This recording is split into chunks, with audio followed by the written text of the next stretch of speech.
लेकिन जैसे ही उन्होंने आंखें खोली वो हैरान रह गए।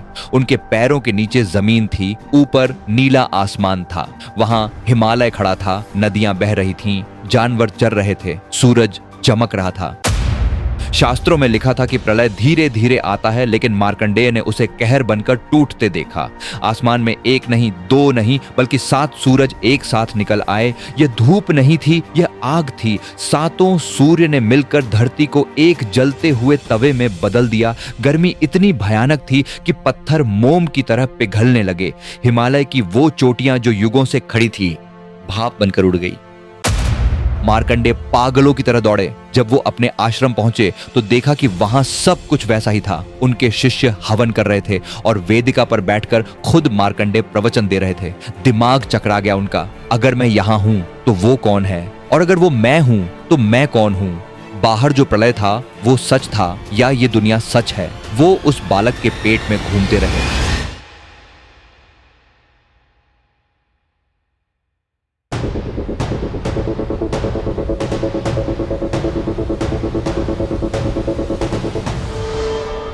नमस्ते दोस्तों, जरा एक पल के लिए रुकिए और सोचिए, अगर मैं आपसे कहूं कि आप अभी जिस कुर्सी या बिस्तर पर बैठे हैं, यह कमरा, यह आसमान, यह दुनिया और यहां तक कि आपका यह जीवन, यह सब असल में है ही नहीं? क्या हो अगर मैं कहूं कि यह सब महज किसी का देखा हुआ एक सपना है और जिस पल वो आंखें खुलेंगी सब कुछ गायब हो जाएगा? सुनने में यह किसी फिल्म की कहानी लगता है ना, लेकिन हजारों साल पहले जब कलयुग की शुरुआत भी नहीं हुई थी, तब एक अमर ऋषि ने ब्रह्मांड का सबसे भयानक सच अपनी खुली आंखों से देखा था।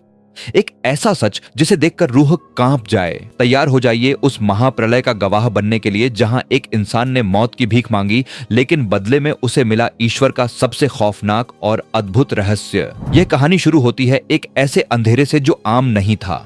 यह वो अंधेरा नहीं था जो रात को बिजली जाने पर होता है। यह शून्य था, अस्तित्व का पूरी तरह मिट जाना। न दिशाएं थीं, न ऊपर न नीचे। अगर आप अपनी आंखों के ठीक सामने अपना हाथ भी हिलाते तो वो दिखाई नहीं देता। वहां समय मर चुका था। बस एक ही चीज बची थी, पानी। अंतहीन, उबलता हुआ, गरजता हुआ पानी। और उस असीम जलमग्न ब्रह्मांड के बीचों बीच एक सूखे पत्ते की तरह तैर रहा था एक इंसान, महर्षि मार्कंडेय। उनके फेफड़े थक चुके थे, हाथ पैर सुन्न पड़ गए थे।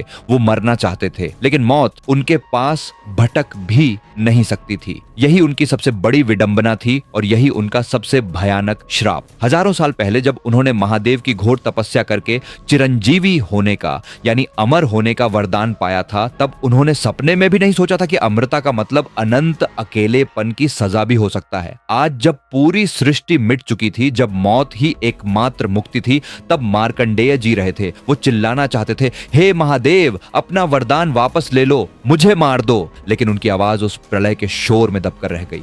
उनकी आंखों के सामने वो मंजर बार बार घूम रहा था जब यह सब शुरू हुआ था। सब कुछ कितना सामान्य था। मार्कंडेय का आश्रम शांत था, शिष्य वेद पढ़ रहे थे, हिरण घास चर रहे थे। लेकिन तभी अचानक प्रकृति ने मौन धारण कर लिया। वो शांति सुकून देने वाली नहीं, बल्कि डराने वाली थी। चिड़ियों ने चहकना बंद कर दिया, हवा थम गई। एक भारी दम घुटू सन्नाटा छा गया। आसमान का रंग बदलने लगा, पहले पीला, फिर मटमैला और आखिर में एक बीमार सा बैंगनी रंग। हवा में श्मशान जैसी गंध घुल गई और फिर प्रलय ने अपनी आंखें खोली। शास्त्रों में लिखा था कि प्रलय धीरे धीरे आता है, लेकिन मार्कंडेय ने उसे कहर बनकर टूटते देखा। आसमान में एक नहीं, दो नहीं, बल्कि 7 सूरज एक साथ निकल आए। यह धूप नहीं थी, यह आग थी। 7 सूर्य ने मिलकर धरती को एक जलते हुए तवे में बदल दिया। गर्मी इतनी भयानक थी कि पत्थर मोम की तरह पिघलने लगे। हिमालय की वो चोटियां जो युगों से खड़ी थी, भाप बनकर उड़ गई। समुद्र उबलने लगा। मार्कंडेय ने अपनी आंखों से अपनी दुनिया को राख बनते देखा। वो आश्रम, वो पौधे, वो शिष्य जिन्हें वो अपनी संतान मानते थे, सब उनकी आंखों के सामने भस्म हो गए। वो रो रहे थे, कांप रहे थे। नारायण, यह कैसा न्याय है? तुम मुझे जिंदा रखकर क्या दिखाना चाहते हो? क्या अपनों का विनाश देखना ही मेरी अमरता की कीमत है? अभी आग का तांडव थमा भी नहीं था कि प्रकृति ने अपना दूसरा रूप दिखाया। जहां अभी आग बरस रही थी, वहां अचानक ऐसे बादल उमड़ आए जो पहाड़ों जैसे दिख रहे थे। और फिर बारिश शुरू हुई, लेकिन यह रिमझिम बारिश नहीं थी। आसमान से पानी की बूंदें नहीं, पानी के मोटे मोटे खंभे गिर रहे थे। ऐसा लग रहा था मानो आकाश ने समुद्र को सीधे धरती पर पलट दिया हो। धरती डूबने लगी, पहले मैदान, फिर पहाड़ और अंत में सबसे ऊंची चोटियां भी डूब गईं। अब जमीन बची ही नहीं थी। मार्कंडेय अब पानी में थे, लहरों के बीच थपेड़े खाते हुए। चारों तरफ केवल तबाही थी और उस महाविनाश के बीच एक अकेला ऋषि अपनी अमृता के बोझ तले दबा तैर रहा था। वो थक चुके थे, भूख और प्यास से उनका बुरा हाल था। खारा पानी पीने से गला छिल गया था। वो हताश हो गए थे। उन्होंने ईश्वर को कोसा, अपनी तकदीर को कोसा। सोचिए, एक महान ऋषि भूख से पागल होकर अपने ही भगवान को गालियां दे रहा था। यह दिखाता है कि जब प्रकृति अपनी क्रूरता पर आती है तो बड़े से बड़े ज्ञानी का दिमाग भी हिल जाता है। लेकिन दोस्तों, कहानी का असली मोड़ अभी आना बाकी है। उस गहरे निराशा के पल में मार्कंडेय के साथ कुछ ऐसा होने वाला था जो आपकी और मेरी सोच से परे है। वीडियो में आगे बढ़ने से पहले मैं आपके साथ एक बहुत ही महत्वपूर्ण और जीवन बदल देने वाली जानकारी साझा करना चाहता हूं। क्या आप दूसरों की जिंदगी में खुशी, कॉन्फिडेंस और इनर पीस लाना चाहते हैं? सेल्फ अवेकनिंग मिशन प्रस्तुत करता है smiling life meditation trainer course. हमारे मार्गदर्शन में सीखिए स्माइलिंग बॉडी, माइंड और हार्ट की पावरफुल टेक्निक्स। बनिए सर्टिफाइड ट्रेनर और कम्युनिटी में रियल पॉजिटिव इम्पैक्ट लाइए। सीट्स लिमिटेड हैं, आज ही ज्वाइन करें। खुद को बदलने के साथ साथ दूसरों के जीवन में रोशनी लाने का यह एक सुनहरा अवसर है। तो चलिए वापस चलते हैं उस अनंत महासागर में। मार्कंडेय ने हार मान ली थी। उन्होंने हाथ पैर चलाना बंद कर दिया। वो डूबना चाहते थे, लेकिन तभी उस घुप अंधेरे में उन्हें पानी के बहुत नीचे एक रोशनी दिखाई दी, एक गहरा नीला प्रकाश। मार्कंडेय की थकी हुई आंखों को यकीन नहीं हुआ। क्या यह मौत का भ्रम है? जिज्ञासा ने उन्हें जकड़ लिया। वो उस रोशनी की तरफ तैरने लगे। जैसे जैसे वो पास पहुंचे, उनकी आंखें फटी की फटी रह गईं। उस उफनते हुए महासागर के बीचों बीच, जहां हिमालय जैसे पहाड़ भी डूब चुके थे, वहां एक विशाल वट वृक्ष बरगद का पेड़ खड़ा था और उस पेड़ के एक बड़े से हरे पत्ते पर एक छोटा सा नवजात शिशु लेटा हुआ था। वो दृश्य ऐसा था कि दिमाग काम करना बंद कर दे। चारों तरफ मौत का तांडव और यहां बीच में एक नन्हा सा बालक जिसके शरीर से करोड़ों सूर्यों का तेज निकल रहा था। वो बड़े मजे से अपने पैर का अंगूठा चूस रहा था।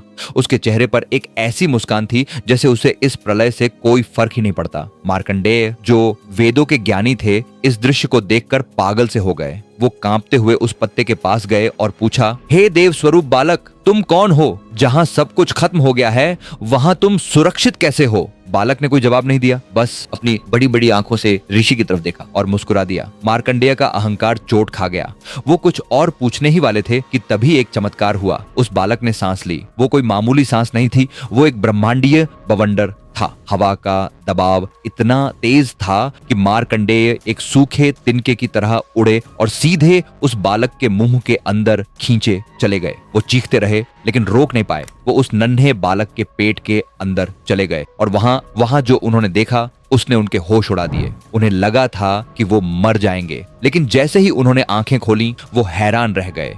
उनके पैरों के नीचे जमीन थी, ऊपर नीला आसमान था। वहां हिमालय खड़ा था, नदियां बह रही थीं, जानवर चर रहे थे, सूरज चमक रहा था। मार्कंडेय पागलों की तरह दौड़े। जब वो अपने आश्रम पहुंचे तो देखा कि वहां सब कुछ वैसा ही था। उनके शिष्य हवन कर रहे थे और वेदिका पर बैठकर खुद मार्कंडेय प्रवचन दे रहे थे। दिमाग चकरा गया उनका। अगर मैं यहां हूं तो वो कौन है, और अगर वो मैं हूं तो मैं कौन हूं? बाहर जो प्रलय था वो सच था या ये दुनिया सच है? वो उस बालक के पेट में घूमते रहे। उन्होंने देखा कि वहां सिर्फ पृथ्वी नहीं बल्कि पूरा ब्रह्मांड मौजूद था। तारे, ग्रह, नक्षत्र, सब कुछ। और सिर्फ एक ब्रह्मांड नहीं, उन्होंने देखा कि उस बालक के शरीर के हर रोम छिद्र में करोड़ों ब्रह्मांड थे। ये आज के विज्ञान के मल्टीवर्स जैसा था। ऋषि को अपनी औकात समझ आ गई। वो समझ गए कि जिसे वो हकीकत मान रहे थे वो तो ईश्वर के सपने का बस एक छोटा सा हिस्सा है। बाहर विनाश था लेकिन भीतर सब सुरक्षित था। बीज कभी नष्ट नहीं होता। तभी उस बालक ने सांस छोड़ी और एक झटके के साथ, जैसे किसी ने ब्रह्मांड के दरवाजे से धक्का दे दिया हो, मार्कंडेय उस बालक के शरीर से बाहर फेंक दिए गए, वापस उसी अंधेरे ठंडे पानी में।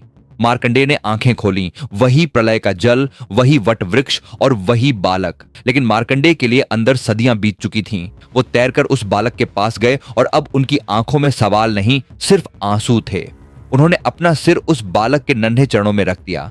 तब उस बालक की आवाज, जो बादलों की गर्जना और बांसुरी की मिठास का संगम थी, उनके दिमाग में गूंजी। हे मार्कंडेय, मैं ही नारायण हूं, मैं ही आदि हूं, मैं ही अंत हूं। तुमने मेरे भीतर जो देखा वो सत्य था, और तुम बाहर जो देख रहे हो वो भी सत्य है, और साथ ही ये दोनों झूठ भी हैं। ये मेरी माया है, भगवान ने समझाया। तुम जिसे जीवन कहते हो वो मेरा सपना है। जब मैं जागता हूं सृष्टि होती है, जब मैं सोता हूं प्रलय होता है। तुम मेरे भीतर भी थे और बाहर भी। बताओ ऋषि, तुम असल में कहां हो? मार्कंडेय को वो परम ज्ञान मिल गया जिसकी तलाश हर आत्मा को होती है। उन्हें समझ आ गया कि हम सब बस एक कहानी के पात्र हैं। उस बालक की मुस्कान को देखते देखते मार्कंडेय की आंखों में नींद भर आई। वो बेहोश होने लगे, और जब उनकी आंख खुली तो पक्षियों की चहचहाहट सुनाई दे रही थी। सुबह की धूप उनके चेहरे पर थी। वो हड़बड़ाकर उठे। उनका आश्रम वहीं था, नदी बह रही थी, सब कुछ सामान्य था। कोई प्रलय नहीं, कोई पानी नहीं। मार्कंडेय ने अपना माथा पकड़ लिया। क्या मैं सपना देख रहा था? क्या वो सब मेरे मन का वहम था? उन्हें लगा शायद ध्यान करते करते झपकी आ गई होगी। लेकिन तभी उनकी नजर अपने कपड़ों पर पड़ी। उनके कपड़े गीले थे, और वो साधारण पानी से नहीं बल्कि समुद्र के खारे पानी से भीगे थे। उनमें से वही काई और सड़ांत की गंध आ रही थी। वो कांप उठे। यह सबूत था, यह प्रमाण था कि वो यात्रा सपना नहीं थी। वो सच में प्रलय देखकर लौटे थे। ईश्वर ने समय को रीसेट कर दिया था। दुनिया वहीं से शुरू हो गई थी जहां रुकी थी। महर्षि मार्कंडेय की यह कहानी सिर्फ एक किस्सा नहीं है दोस्तों, यह हम सब के लिए एक चेतावनी है। हम अपनी छोटी सी जिंदगी, अपनी दौलत, अपनी शोहरत और अपनी टेक्नोलॉजी पर कितना घमंड करते हैं। हमें लगता है हम इस दुनिया के मालिक हैं। हम एक वर्चुअल दुनिया में खोए रहते हैं, मोबाइल स्क्रीन में पूरा ब्रह्मांड खोजते हैं। लेकिन याद रखिएगा, मार्कंडेय आज भी अमर हैं और इसी दुनिया में हैं, यह बताने के लिए कि हम और आप महज धूल के कण हैं।